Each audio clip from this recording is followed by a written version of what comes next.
देखिए, वाजपेयी जी एक अजीम शख्सियत थे। उनमें वो गुण थे जो मैं नहीं देखता हूँ आजकल किसी में है। और इसके गुण को जवाहरलाल ने पहचान लिया था जब इनने पहली दफ़ा ये पार्लियामेंट में गए और उन्होंने वहाँ तकरीर की।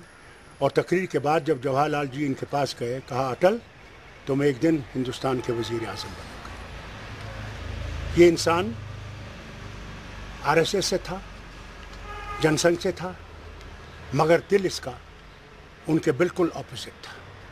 वो हिंदुस्तान को चाहते थे कि ये सबका वतन बने, जो यहाँ रहने वाले हैं, जो भी ज़बान बोलने वाले हैं, किसी भी प्रांत से हैं।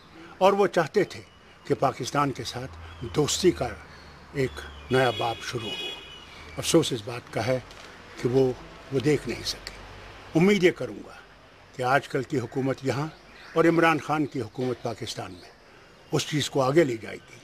ये सबसे बड़ी श्रद्धांजलि हमें जो है वाजपेयी जी को होगी कि अगर इन मुल्कों में अमन आया और साख फिर से मजबूत हो जाए और जम्मू कश्मीर में जमहूरियत, कश्मीरियत और इंसानियत का दौरा शुरू हो जाए, इससे बेहतर कोई और